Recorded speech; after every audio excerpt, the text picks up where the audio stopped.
pretty Yes, I much? do. Okay. I'm glad you asked. Me too.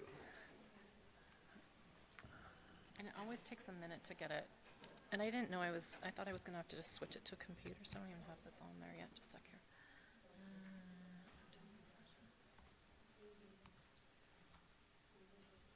Okay. I always get this wrong when I do it. Should be headphones. Headphones should do it, yeah. Okay, good. Cross our fingers, right? Yeah, we'll test it for you. Let me just get my stuff programmed over.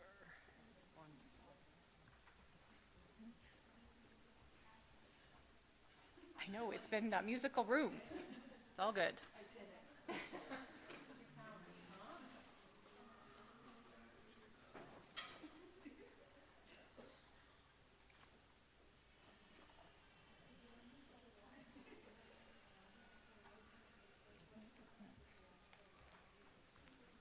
And did you want a slide advancer? Nah, I just use my Okay. computer, thanks. And were you going to talk from the podium, or did you want to use the wireless? I'll use the podium. Okay. Let me just get this.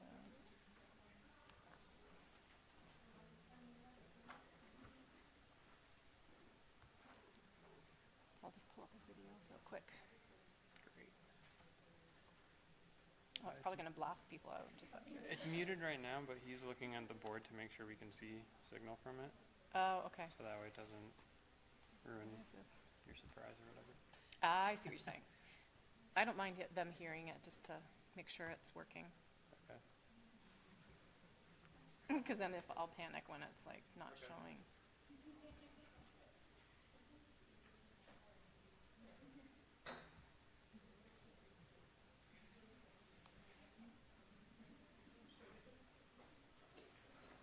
Gee, they gave you the 2 hardest time slots. Yeah.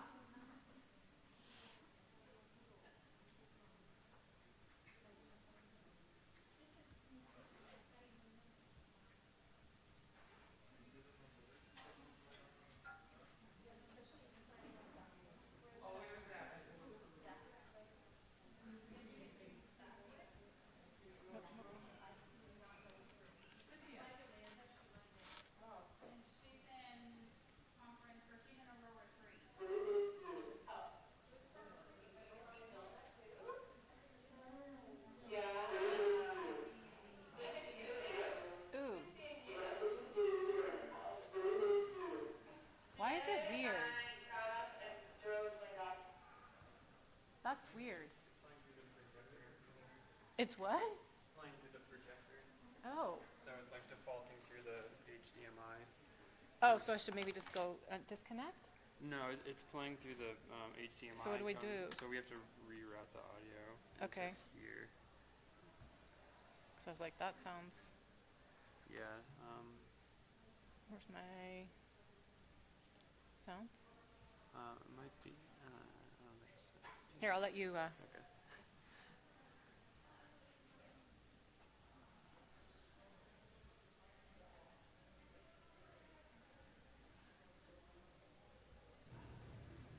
I miss you. Oh, I'm missing you. Do you miss seeing Donna too? Yeah. I miss you. I miss you too.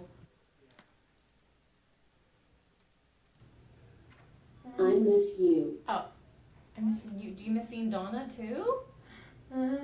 Yeah.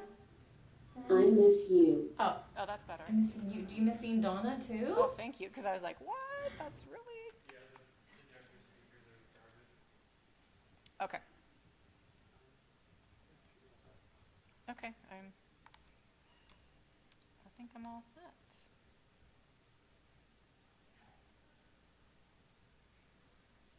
Okay, what time are we? Oh! Ay, ay, ay. Okay, 1:06.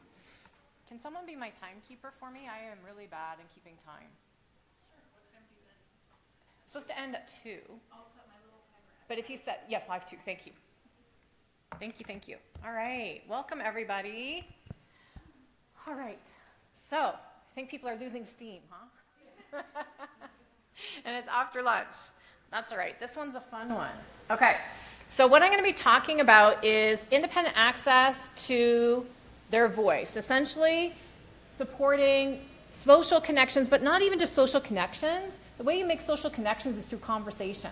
You could hear how much conversation was going on in the lunchroom today. That's all communicating, conversation, social connecting, people connecting with each other. Some people are getting ready to travel, people are exchanging things. That's all about what we want for children with CDKL5.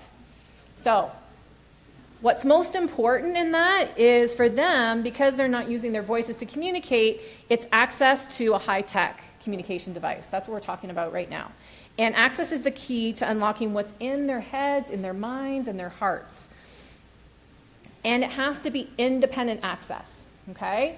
What I was showing you, if anyone was there prior to lunch, that was supported communication. So we were presenting the choices and still having to interpret what their selections were or what their messages were with their natural gestures, right? This is where they can, if they get an idea, or not if, when they get an idea in their head, and it's especially when it's emotionally charged, they're going to find a way to get it across to you, okay? And that's when you see the best navigation, and it's like what's called those magical moments. And in order for them to have the ability to communicate in that level, what they need access to is not just a single page that you then switch out of and give them another page. They need access to multiple pages and multiple components within that communication system. So yesterday I was talking about presuming competence. And so last night I was sort of circulating around and met up with different families who I've never met before. And so there's Crystal, who's mom, and Brianna was using her Toby, which I loved because it's like your communication. If you have a communication device, you need it at some social function. It's at the table. So she was communicating and talking with her family. And I had met her dad as well before, Chris. And so I was already at my other table, and then Crystal came over and said, Judy, you got to come see what Brianna said on her communication device. And the story is she's actually broken her ankle, so she's got a cast on right now. And what she had, and I didn't put a picture up, but I took a picture of the message window. She said, which was completely appropriate, something is wrong, let me tell you what it is. And she said, my allergies are bothering me, can you get me some medicine? My allergies are bothering me, can you get some medicine? And then she goes, my leg, I need some medicine, my foot. What she communicated is like, my foot is hurting, I need some medicine. The fact that she was getting, my allergies are bad, I need some medicine, it's like, sometimes you have to look at sort of the whole communication message, and there may be some oopses in there, right? On the way to get to, they're right next to each other. So what happens, that's perfect information, is the child will, Brianna, adult in your case, will anchor visually on one to try and move to the next. And while you're anchoring on one with eye gaze, you may make those selections. But she persisted because it was really important for her to communicate to her parents. It's like, hey, I need some medicine, my ankle's hurting. Very clear, totally appropriate, right? But if she didn't have access to that, partner-assisted scanning, you're not going to get that deep necessarily, right? You may get to something hurts, and then it's my foot, but then you have to sort of present more options. But sometimes the kids tire out by the time you get through all that to get to that point, but with independent access, they can get there on their own, and they learn those pathways. No one asked her about that, she initiated it. That's where the magical communication comes in, is when it's initiated communication from their own thoughts. They get better access that way, they actually navigate more easily. So, I want to talk to you, just step back a little bit, because I want to make sure people understand eye gaze technology versus switches. I know you understand the differences, but I want people to realize that if your son or daughter cannot access eye gaze at this point, do not worry. It will happen one day. Or who knows, maybe they'll have some brainwave where they're reading thoughts and things. There'll be a better access method. Or their vision, if they have CVI, and that's probably what's going to block them from accessing eye gaze, will get better. It does get better. You heard anyone who went to Chris's presentation said that. But if they're not at a certain level where their vision is ready to, with them visually regarding that screen and be able to look at it, then eye gaze may not be the best thing, and it's going to be frustrating for you. But don't give up, because I have worked with other children who have CVI, and what happened, and this was years ago, I was sort of forced, I didn't have another choice, eye gaze wasn't even available at the time, but they got really good at switch access they were able to communicate whatever they wanted because they had a dynamic communication display that had all these things. They had a really good switch site, so it was easy for them. They got to what they wanted to. Well, when the newest eye gaze systems came out, it took that, it was like third generation eye gaze in order for them to be able to use it, okay? So what's available now, basically? So I don't know, too, they were older, so I don't know whether their CVI just got better to that point, or whether it was the eye gaze systems that just got better in responding to them. It could be either or, right? Doesn't matter. They still made a really quick and easy transition to eye gaze from switch, because we took what they were using for communication with scanning, put it on the eye gaze system, made some tweaks. So I don't want people to think that, oh, can't use eye gaze, they can't communicate. It's like, yes, they can. There's other options, okay? Now, with eye gaze technology, the great thing about it is direct selection, okay? So it's as good as a finger touching a screen. It's just, it's their eyes. So their eyes will get more tired than their finger over time, so you've got to make sure they have breaks. And you have to have the right setup, especially if your son or daughter has a diagnosis of CVI, because you have to look at where their best access method is, where things need to position. And you know what? As I was working on my presentation earlier this week, and then after talking with people, I always end up changing them based on what people say to me, but it's like, what I realize is like, oh my goodness, there are so many tweaks I do with an eye gaze system for someone who has CVI that I can't give it to you all today. There's no way. But you've inspired me to do some other courses on Rett University that are specifically eye gaze trials for children with CVI. Because there is very specific things I do. I track one eye or another. I look at where their eye gaze is, their natural. So there's a lot that goes into it that I've just done over the years and not really realized until I started trying to write it down and give that information to you. I'm like, I'd need a half day at least. Okay, so. And the thing is, I want to set you up for success. So and it's not just, if any therapist comes in and says, oh, we'll just try it, and they bring in the rep and try it without having it set up properly, it's going to be not successful. Not because of your son or daughter's vision, but because it's not set up for them, okay? So there's a lot that goes into it. Because the other thing, too, is there's lots of, the motor movement, although it looks really easy, there's actually 2 motor movements that the children are doing when they're using an eye gaze system. They're visually scanning to find what they want, right? And then once they find what the message is or the button that has what they want to say, they have to look at it and sustain that gaze for a certain amount of time to make that selection. And just as Brianna's parents were saying, is that the allergy part was right beside it. So some people would interpret, you aren't having allergies, we already gave you Claritin or whatever, how can that be? But it took her a couple times to anchor on it and select it before she got to what she really wanted. So you've got to be very careful with the interpretation, because the access method, there can be some inherent challenges with it. So what has to be prepared ahead of a trial? And your speech therapists have to be savvy on this. You can't expect the Tobii rep or what other communication device rep to do to set this up. It has to also take into account their visual field deficits, right? So if they can't see the lower right, you're not going to put anything in the lower right. Why would you? It's not about, well, they need to learn to look there. Eye gaze for communication is not, well, they need to look there. It's like you put stuff where they're going to look, okay? So that way it's going to help them be successful with it. Also, the symbol set needs to be determined based on what your knowledge is and based on what your work with your vision therapist is. And you have to also incorporate what's motivating. Don't just put choices on there. Boring unless it's music. Okay? Then you've got buy-in right away. But it can't be any music. It has to be music specific to your son or daughter. Now, you might be like, oh my goodness, where are they going to get this? How are they going to develop it? Well, I've already been using with girls with Rett syndrome a long time, and some boys with Rett syndrome, my eye gaze page set. I've developed it I was using optical head mouse pointing with it before eye gaze. So when the portable eye gaze systems came out in 2009, I just kept refining it, and I always keep refining it. It's at a really good spot right now. So all I need to do is rework it for a child with CVI. Of course, at least it gives the structure, and the content is in there, right? And I've got it for different age levels, because you can't have a child who's really young, who's 4, and if they want to play with bubbles, that's not going to happen for a teenager. It's got to be something different. So of course, you almost have to have 3 different levels, right? Young child, tween or teen, and then young adult. And so that's what I've been working on and developing, okay?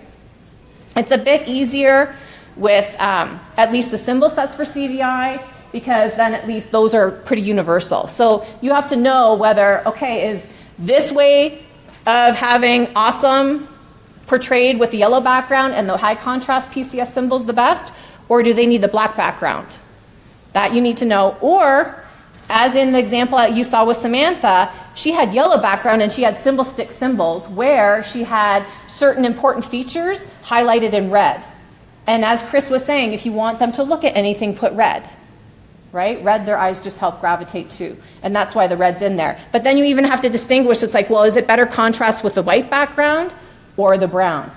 Which is sort of what it comes in naturally, and then I change the color on that.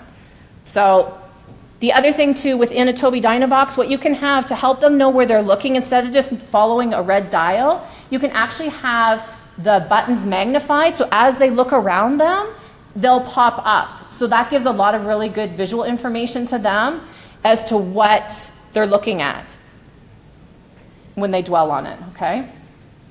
Now, you have to be careful with this, because sometimes I've done it with a couple girls, and one of them, they kept it, that worked for them. Another one was like, once they got familiar with it and got used to using eye gaze, we dropped it, okay? So you have to really always be assessing and seeing what's working.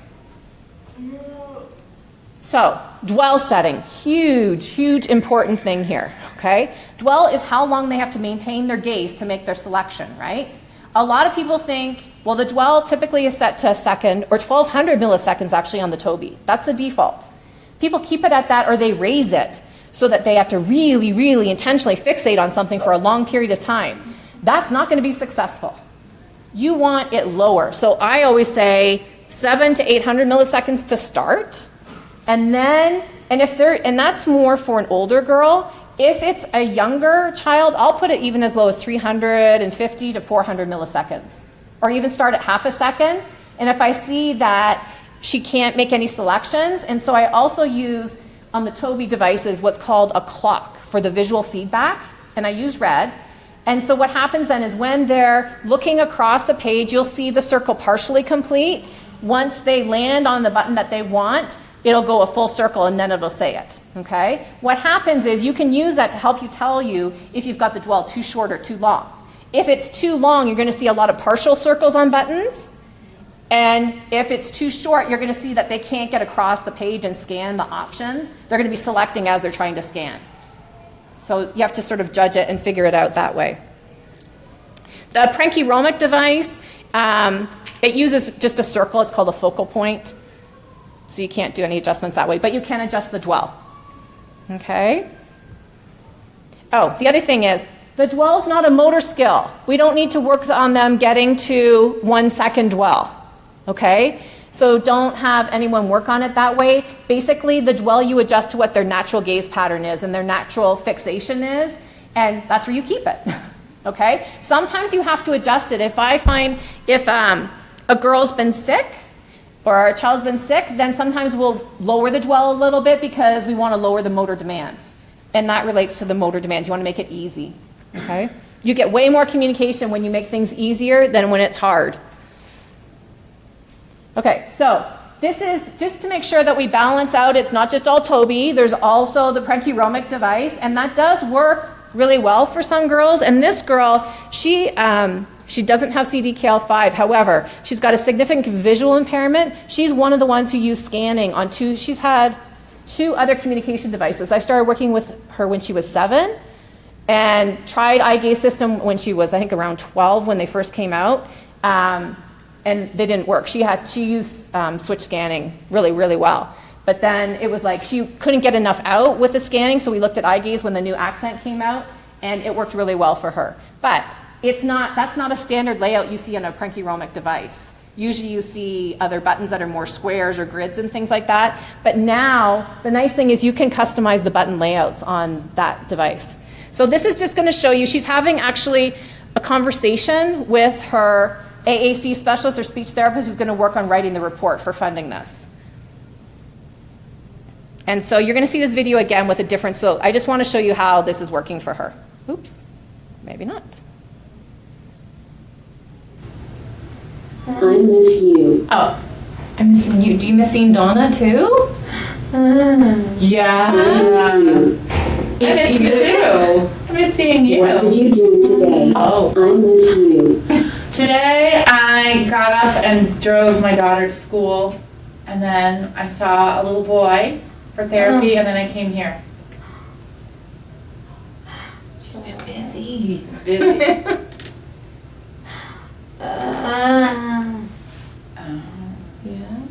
When are you coming over? Oh, well, hopefully, maybe I can come over another time. That'd be fun, and see you use your new device. What do you think about that? Sorry, creaky chair.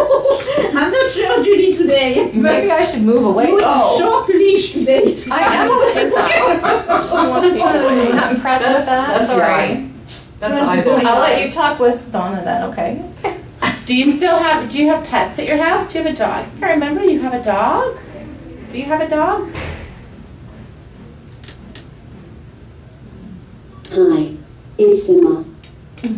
It's Emma, yeah, no dog, huh? Just Emma, right? Yeah. Just Emma. Hi, it's Emma. It's just Emma. Hi, it's Emma. Okay. We'll come back to that. I'll show you that video again within a different context, okay? But you could see how she was looking around, and it wasn't a clock dial, it was a circle. And she was getting across to everything, so the dwell was at a good position for her because she wasn't making misselections while she was trying to scan across. All what she was doing was relevant to the conversation. And she was also using all of her natural gestures, right? You could see her nodding her head while she was listening to what her AAC specialist was talking about. So that was in combination with her device. Okay. Switch access. Switch access, even to use that gameplay I showed you if you were in the other room where a single message device, it's always good, even if you're looking at eye gaze, to have ways to access a switch because there's other things that you can do to give more independence. One thing is playing with switch toys, but you can tweak them a bit. Like when I was doing working for California Children's Services, we had what's called an art tech camp. So we took all the different switch toys we had and we looked at their movements. We attached little foam brushes to them. We basically had the kids paint a mural. So we had all these switch toys going around and doing different things. The mural they did was really beautiful. So there's other applications for using switch access. The other thing I had talked about too is with the gameplay, typically that big button might not work for everybody, so you can plug a switch into it, and then you can expand communication as well. So you want to figure out what a good switch site is anyway, because a lot of kiddos can't get to their hands to that big button, and it's too big and cumbersome to put by their head.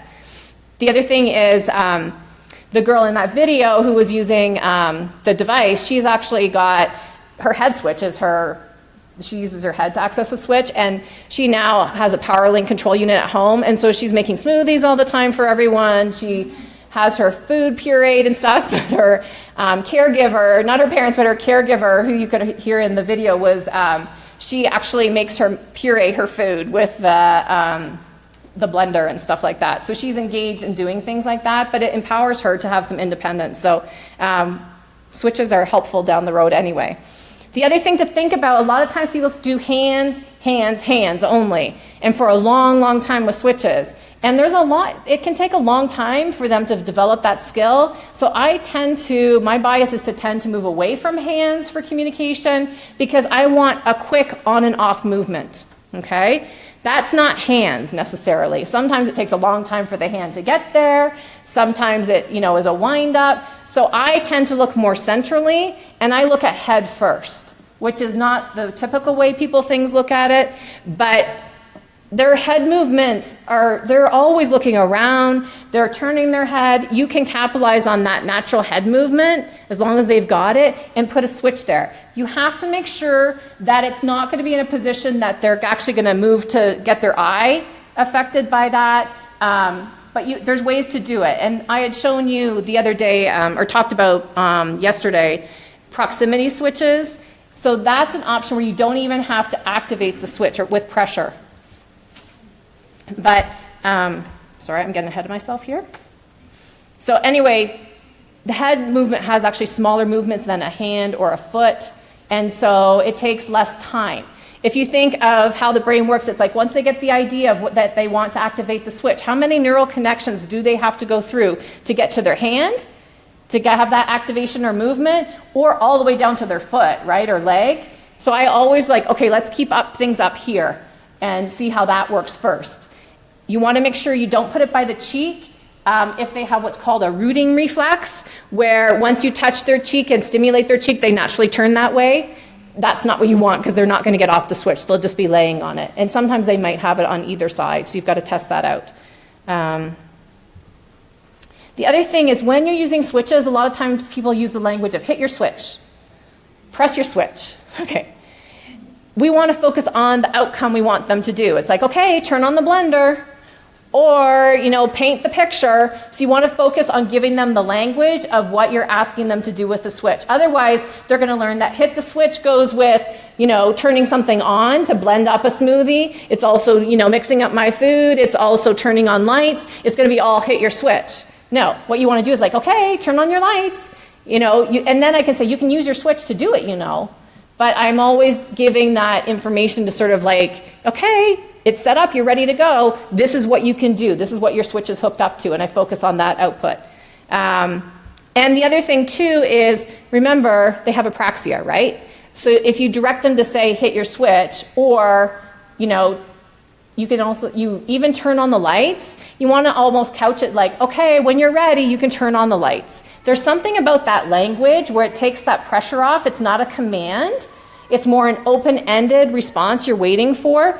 It just takes that pressure off them, and they'll be able to activate it faster within their time frame, okay? But there's something in the brain with apraxia. As soon as you say a command, like, just as Chris was saying earlier, look at this, or that's a command, the apraxia, and then with CVI, that just makes it even more complicated. So, but praxia does interfere with that, so I always use open-ended language. It's like, even if you have, something like, hey, tell me when you want, tell me if you want me to read more, or, turn the page, but it's like, don't say hit your switch to do it. Okay, there's some cheaper switches out there that are pretty light touch. I know the ones that have been around are the AbleNet ones, the Jelly Bean ones. They've been around for a long time. They require actually quite a bit of pressure for the head. Even their smaller, what's called spec switch, is still requires a certain amount of force. So I looked at using, and I've used this one, it's called Ultralight 1 HD switch. Basically, it's a really light, microlight switch, and it takes hardly any effort to activate it. The nice thing is it gives that click, and it gives some movement reinforcement. So there's tactile reinforcement, and there's also movement, okay? And there's auditory. So that can really be helpful. The other thing is, where can you find a switch that's $23? That's amazing. But it's like, you know what? They catch you on the shipping, I have to tell you. So I sort of calculated, I got a little anal about it. I'm like, wait a minute. Now, what if I go in and do 2 switches? What is it? So it's like you can get 2 for shipping cost of $4.99 for $54. And it's like, it's always good to have a backup, right? Or send one to school, so it's at school, one at home. But it's a good switch, and I actually have one here if you want to check it out to see how much pressure is required to activate it. The other one that's out there, and this is like the proximity sensor one, there's one by AbleNet, and then the other one I had shown you the other day, the Honeybee one, is by Adaptivation. And so what you want to be looking at is how close you have to get to the switch to activate it. So this one, you have to be a ½ inch away, okay? Oh, that's weird. One of my things disappeared. Okay, you have to be a ½ inch away from it to activate it. If that's too close, right, that's pretty close. That's not that far. That's pretty almost like touching it. So the other one, the Honeybee one, is like 1 inch, 3 inches, 6 inches too. I'm like, that's almost too big unless your child's moving and walking up to it or something like that, then you want that distance. But 6 inches is too far away. But the thing is, you can get these as a trial. The Candy Corn Proximity Switch for free. There's a package called Getting Started with Switches on their product loan page. And then you would just sign up for that or get your speech therapist and OT to sign up for it. If they sign up for it and get it shipped within the US, then I don't think there's any credit card that's required for shipment. okay? If you do it privately to your home, like I'm getting a big kit because I'm doing some assessments coming up, and because it came to, I don't know, apartment or something, they needed my credit card, but they're not charging anything to it. They're just doing it in case I have insurance or whatever. But that's a way to do it. So it's sort of like try before you buy. Don't buy these because these ones are more expensive. But if the other cheaper one doesn't work, then this is another option. And then this one's the honeybee one. And they have a 14-day trial, but you have to, I think it's $12 shipping to get it to you, and then you have to pay for shipping back. But again, it's like a $200 switch, so you want to make sure it's going to work. Now, how do you mount it? Especially if you're looking at head, okay? Linda Burkhart, she's a therapist, she's an special educator who's been in the field for a while. She found this lock line, which is really great. It's modular hose, essentially. And they've now packaged it as an assistive technology switch mounting kit. On the girl who you saw in the video, she's had the same one, must be 6 years on her wheelchair. It still works. That's better than the ones where you tighten with the knobs, right? Because they loosen over time. Yeah, the one trick is you got to hold it while you're moving it sort of in and out of place, but it still works. And if if you lose the connection or it starts moving and stuff like that, then maybe you haven't gotten it securely enough to the chair. But so anyway, that's a really easy way to position the switch. And you just use cable ties to connect it to the wheelchair. They have a clamp now.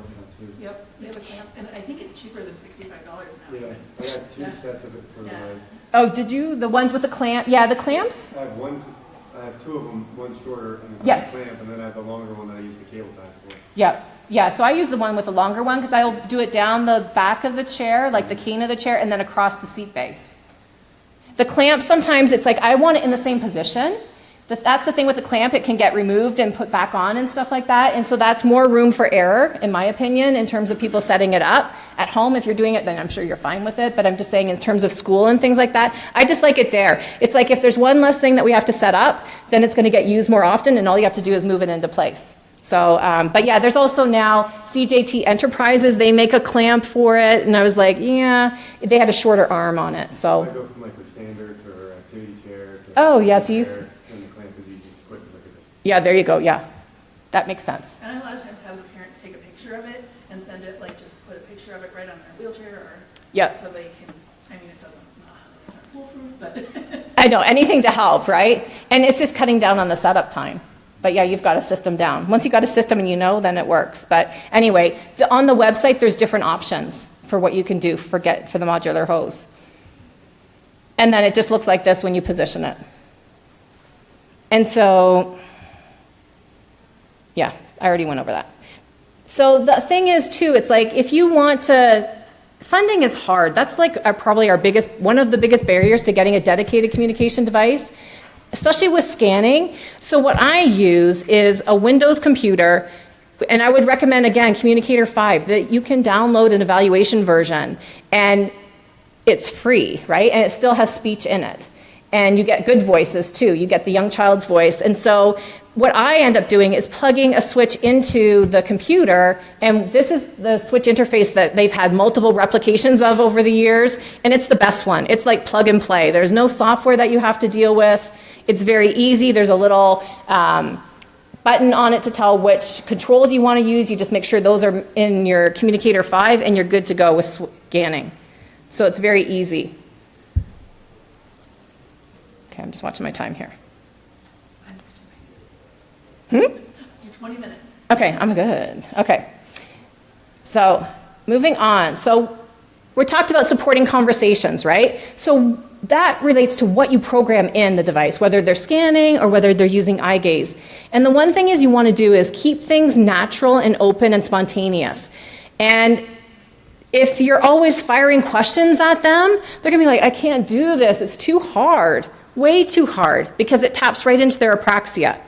So what I always say is you put them in the driver's seat, okay? Let them be the ones initiating and let them control the topic of the conversation, and then we follow. That leads to a lot more conversation and more motivation to use the device too, because it is work, right? Anything related with technology is more effort involved because they're the ones having to do the work, but it's so worth the payoff. And the other thing is too, once I see, and this happens more with eye gaze systems, I think, than with if you're using switches. A lot of times schools think, oh great, you've got an eye gaze system. Now we can find out if they know their colors, we can test them on their letters, their numbers. And I'm like, oh my goodness, no, no, no, it's communication.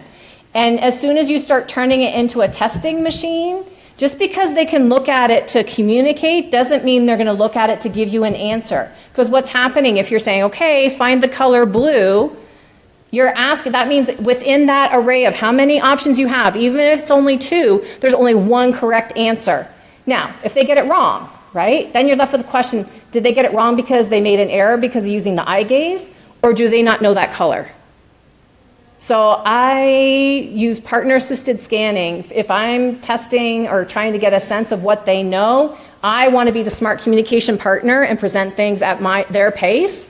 I don't want to be using the technology for that. And I did some tests when the eye gaze systems came out, and this girl was watching an Elmo video and stuff like that. I'm like, she knows red. I know she knows red. And so I took her to a 4 layout. It was easy. It was in her eye gaze pattern. I said, okay, find the color red. I broke her down to tears. I felt so bad. I was just doing like, okay, I just need to prove to myself that I know this shouldn't be done. And she was just like, because she hit yellow, green, everything but red. And it's just like, I'm like, okay, you know what? You know red. She does. But because it was in that testing situation and because it just is a switch in their brain, right? And the apraxia just kicked in, apraxia affects eyes too, okay? Remember that. So you can't get into that question answer thing and no testing on the communication device. Now, the other thing you can't expect is say, okay, you know what? I want to know what you think about that. Okay, if you're reading a book or something and you want them to go to the I think page, take them to the I think page. And then say, okay, do you think it's good? Do you have a good comment about it? Or do you think it's bad? Do you want to say something, and I don't use good and bad. A lot of times I'll use thumbs up, thumbs down. So that's what I would do, but I take them to the page I want them to use. Now, that doesn't mean that they may not navigate themselves there to say something and make a comment, but that's them initiating that movement. That's very different. Okay, so, because a lot of times people say, well, she can't navigate. It's like, yes, she can navigate when she's got it in her head as to what she wants to say. She knows how to get around, but not in question answer. And the other thing it comes back to, of course, is making sure you know they can do it and believe that, and you give meaning to their selections, okay? So we're gonna watch that video again that I showed you before from this lens, where we're seeing the conversation and we're seeing how the speech language pathologist is honoring what she's saying and following her lead. All the strategies that basically I've identified, she's doing. And she's observing, and this is what you do when you're using eye gaze or even switch access too. Anything with a communication device that's very open-ended, you observe, and respond, okay? Not directive. And you basically also look at all that they're using in conjunction with that. Because what I want is conversations going back and forth, right? That's how you get connection, is through conversation. But if we're not even facilitating conversations, how do we support that connection? So let's watch it again and just see, the one thing I want you to see is when she gets asked about her dog, if she has a dog, right? She's sort of like, yee. But what she does is she uses what's available on the page to answer that, and then her speech therapist makes sense out of it and honors what she gives. That's a good really good communication partner. That's what you want to model. I miss you. Oh. I'm missing you. Do you miss seeing Donna too? Yeah. I miss you. I miss you too. I miss seeing you. What did you do today? Oh. I miss you. Today I got up and drove my daughter to school, and then I saw a little boy for therapy, and then I came here.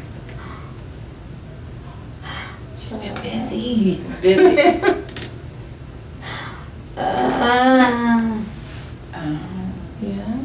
When are you coming over? Oh, well, hopefully, maybe I can come over another time. That'd be fun, and see you use your new device. What do you think about that? right? Creaky chair. I'm not sure, Judy, today. Maybe I should move away. Oh, Short leash today. I am. I'm not impressed with that. That's all right. That's I'll let you talk with Donna then, okay? Do you have pets at your house? Do you have a dog? I remember you have a dog? Do you have a dog? So there's huge pause, right? She's like, I don't know how to answer that. Hi, it's Emma. Is Emma, yeah, no dog, huh? Just Emma, right? Yeah. Just Emma. Hi, it's Emma. It's just Emma. Hi. Okay. So she did a great job honoring what she gave her. The other thing too that I know from the context too is she wanted her own dog. She's been bugging her parents for a dog for a long, long time. So it was her like, yeah, Emma wants one, but I don't have one yet type thing. So the other thing is you want to give them something to talk about, right? And so how do you do that? You have different things in there that don't replicate just choices. You want to support that interaction. And so one thing that, of course I didn't have on video because Samantha basically after about 20 minutes of video stopped me videoing, but she had a very cool, I think it was maybe the third or fourth day I was working with her, she wanted to call her sister. And so she independently navigated to, I want to call someone, and it was set up so that she had who she could choose to call, and she chose her sister, Kaylee, and she basically, over the speakerphone, used her Toby to talk with her sister. So you can think of that, like if parents are away traveling for work and things like that, that's a natural thing for kids to do. Other kids, even as young as 3 and 4, they're playing telephone, right? And if they hear someone's on the phone, their ears are right there. They know when someone's on the phone, especially if it's mom or dad who's away, or it's grandparents. So, or you can Skype with them, and they can use their telephone conversation page to interact with them. And so it was really interesting because these pages were new to her, so I named the choices to her. So she was learning while she was using it. So it's not like you have to teach them ahead of time. In the moment, teaching is fine, and they learn quickly. And so at one point she chose don't hang up. She must have had a 20-minute conversation with her sister. Her sister was home. She was actually sick and home, so she was off work, so she had the time. So she ended up going and playing some music with her, reading a book to her sister that was on her Toby. And so this is the page she used. So she had the call button where she said, I want to call someone. Then this was sort of like the main introductory telephone conversation page. She went to more, and then this is where she had different things that she could say to her, including don't hang up. So right now I'm working on even expanding things more for not only children with Rett syndrome, but also with CDKL5. And I was I'm not sure how many of you were at Dr. Jenny Down. I think I might get her name wrong. She's doing quality of life survey or satisfaction, quality of life indicators. And so Dr. Jenny Downs. And so she was talking, it was so amazing. I was just entranced with her talk because she was talking about all these things that improve quality of life of kiddos, and it directly relates to the things I'm developing in the My Life and Interest pages. It's things like sharing information about your family members.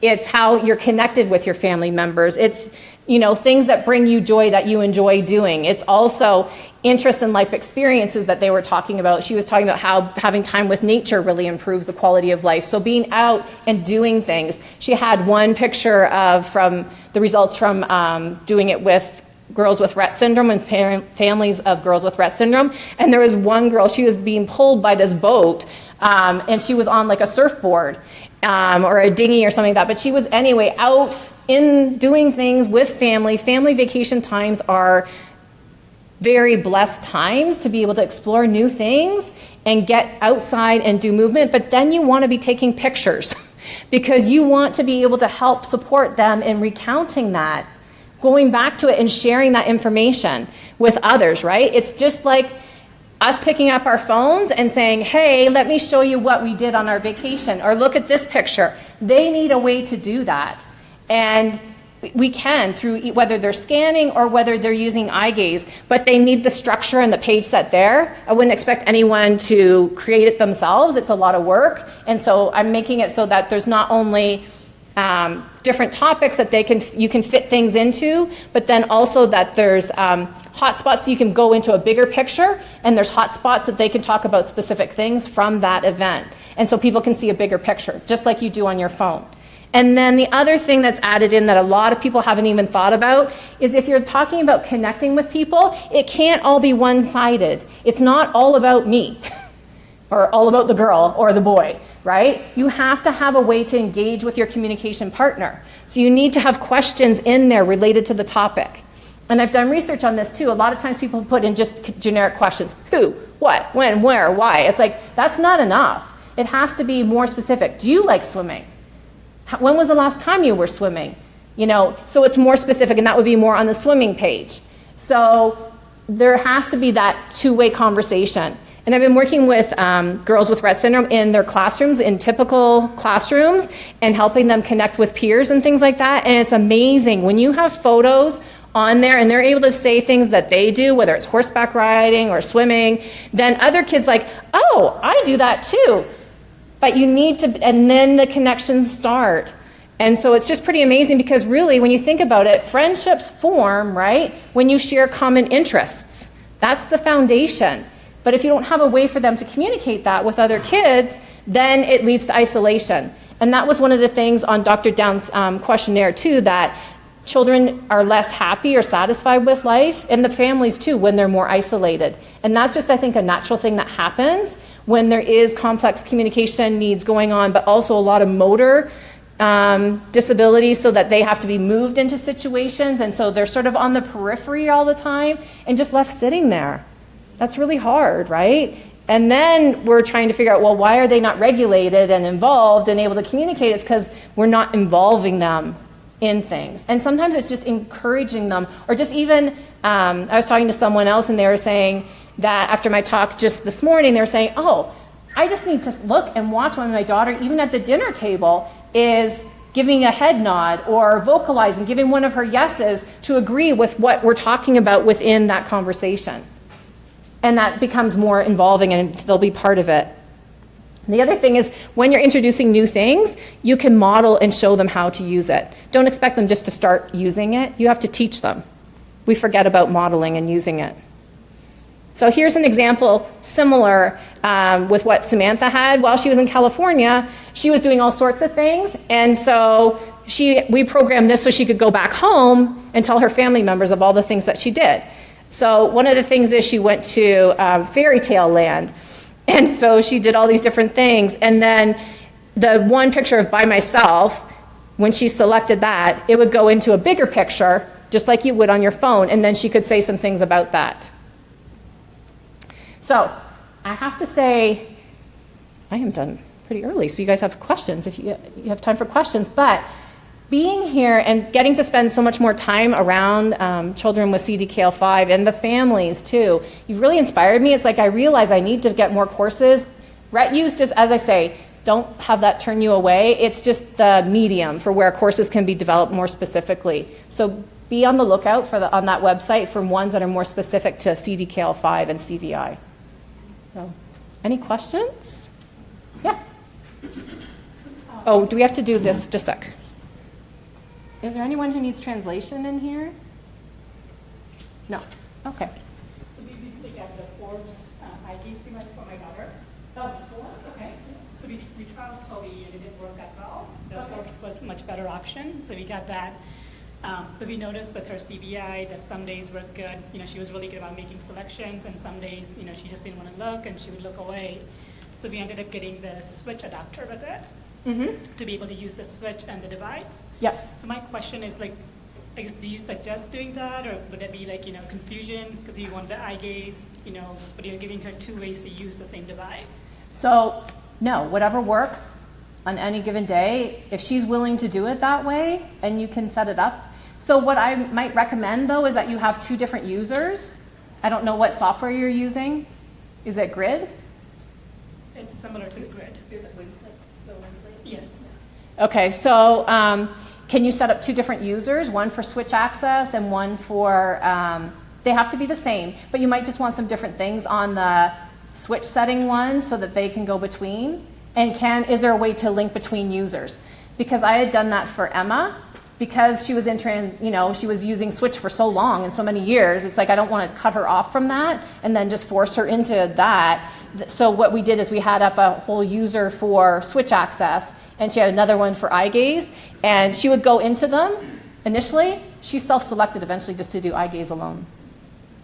I was thinking it would be cool. I had one little girl who, I'm an OC, and I had one little girl who had a different, she didn't have a CBTL5, but she used a Toby, and I think it would be so cool if they could just decide to use their Switch or the eye gaze all at once. But I don't think there's anything like that. I don't think, yeah. Wouldn't that be cool though? Yeah. Multiple access methods, yeah. Because, yeah, like what doesn't really matter as long as they can, Yeah, I think with this one, you can only do one. With this Yeah, one, you can put they're the all switch like on that. first, so you yeah. Take out the eye.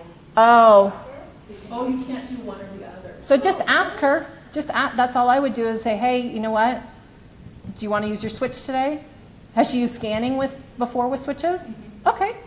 Yeah, that's kind of what we were working with. It's not, you know what? It's communication.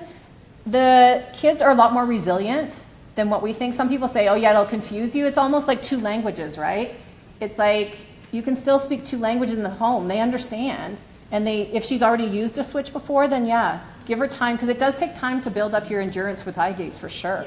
It really does. It's tiring. And there's light coming into your eye. So give her at least communication the other way. Yeah. Other questions? Sorry. I know you use a lot of video. Do you recommend that? I mean, I know you probably do it for your own, but like for us working with our kids at home, setting up the video, I have like a GoPro just to go back and be able to pick up things like after a session, maybe we missed something, and Yes. then I could go back and redo it. I think it's good once, if you know that she's really in the zone, I better come back here, sorry.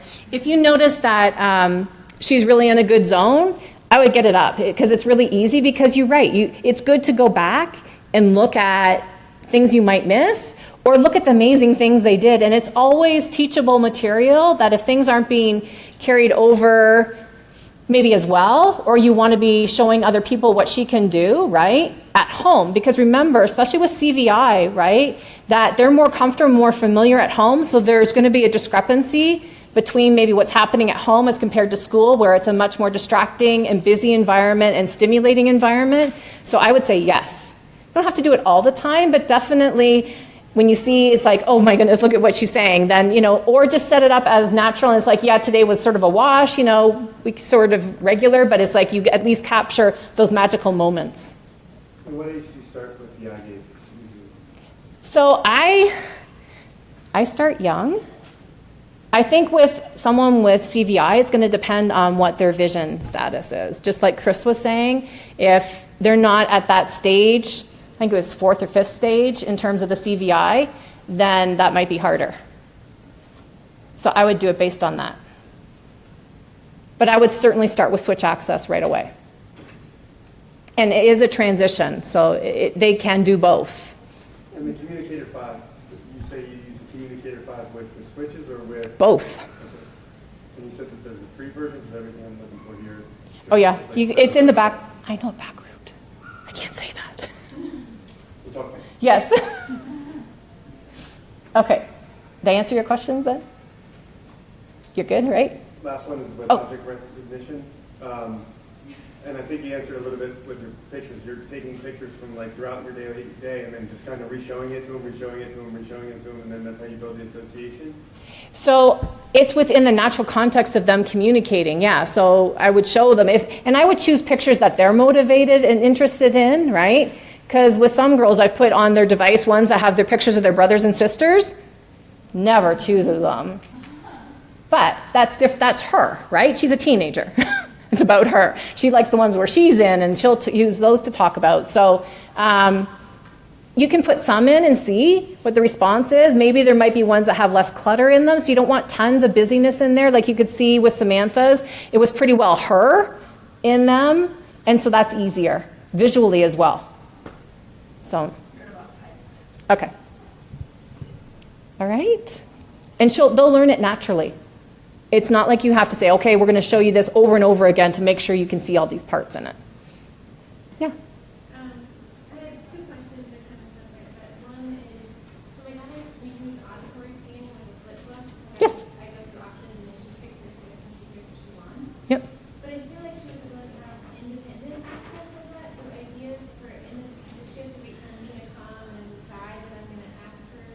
Yes. So I just don't get ideas of ways that she could initiate wanting to talk or So do you have a Windows computer? do. So I'm not sure if you were at my other session. Then you can, yeah, there's going to be things, you already have the flip book. So the flip book, was it made on a computer or something like that? So she might have access to files that you could replicate it in Communicator and then put it on there for her to set up for scanning. And then if she's got access to it, she's going to be able to independently navigate and not be dependent on you, because partner-assisted scanning is supported communication. Then it just cycles through options automatically. Yes, you can, yep. As long as, you'd have to add some things where it would go to like the next page and things like that, or you have a main page and then things link off of that. But she would still be scanning and getting to those pages. Yep, so you have to have the structure, and you have to make sure it's a closed structure so that from any page you can always get back to the main. You see that in the top right of what I had. Yep. The other thing is, if you could sort of describe how you use the gameplay with the random, because I want to increase her social interaction, and I've always worried that that's not maybe exactly what she wants to say. You know, like she's not pre-selecting those No. comments, but does it just work with getting other kids more involved? Is that kind of why you Yeah. And so the other thing you can always do is ask her. She's already doing partner-assisted scanning. Give her choices. What do you want to say? Show her what you can record, and then she's going to have more ownership and buy-in, and then make it just situation specific. That's the thing, it doesn't hold. I mean, it's not a sophisticated thing, but out on the playground, you want to just make sure it's connected to her chair and to her switch so that she can be saying, like, hey, what are you doing? Can I play? Or, can I have a turn? Anything like that, but then it's random. And then you can also even take it to the next level and have peer program it. So once you get what's to be programmed, right, when working with your daughter, then get somebody else to program it. And it's almost better someone who might not be at school. So if she has a neighbor that's not in the same grade or something like that, but still sounds young, then that's more motivating than an adult programming it. Because kids don't want to hear adults talking. They want to hear little kids. Great questions. You guys are asking awesome questions. Anything else? All right. Did we finish right on time? Wow, excellent. Minute early. Huh? Minute early. A minute early. I will take that. Thank you so much, everyone.